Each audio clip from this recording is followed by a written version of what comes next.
ಕಬ್ಬಿನ ಹಂಚಿನ ಮೇಲೆ ಸುಣ್ಣದ ತೆಳ್ಳಗಿನ ನೀರಿನ ಲೇಪನ ಮಾಡಿ ರೊಟ್ಟಿ ಮಾಡುವುದರ ಉಪಯೋಗಗಳು. ಈ ವಿಧಾನ ನಮ್ಮ ಹಳ್ಳಿಗಳಲ್ಲಿ ಹಿಂದಿನಿಂದಲೂ ಬಳಸುವ ಆರೋಗ್ಯಕರ ಹಾಗೂ ನೈಸರ್ಗಿಕ ಪದ್ಧತಿ. ಇದರ ಪ್ರಮುಖ ಲಾಭಗಳು ಹೀಗಿವೆ.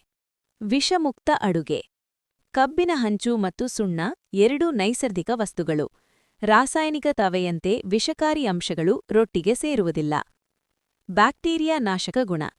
ಸುಣ್ಣಕ್ಕೆ ಸ್ವಾಭಾವಿಕವಾಗಿ ಕೀಟನಾಶಕ ಗುಣವಿದೆ.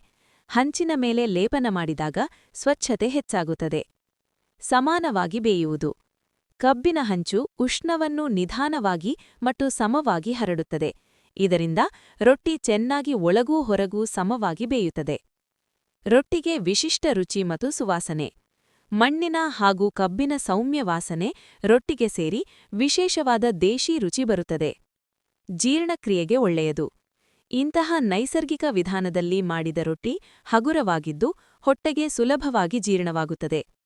ಪೋಷಕಾಂಶ ಉಳಿಕೆ. ಅತಿಯಾದ ಉಷ್ಣವಿಲ್ಲದೆ ಬೇಯುವುದರಿಂದ ಹಿಟ್ಟಿನ ಪೋಷಕಾಂಶಗಳು ಹೆಚ್ಚು ಉಳಿಯುತ್ತವೆ. ಪರಿಸರ ಸ್ನೇಹಿ. ಇಂಧನ ಬಳಕೆ ಕಡಿಮೆ, ಯಾವುದೇ ಕೃತಕ ವಸ್ತುಗಳಿಲ್ಲ, ಪರಿಸರಕ್ಕೂ ಸಹಾಯಕ. ಸಾಂಸ್ಕೃತಿಕ ಮೌಲ್ಯ. ನಮ್ಮ ಪರಂಪರೆಯನ್ನು ಉಳಿಸುವ ಹಾಗೂ ಮುಂದಿನ ತಲೆಮಾರಿಗೆ ಪರಿಚಯಿಸುವ ಉತ್ತಮ ವಿಧಾನ.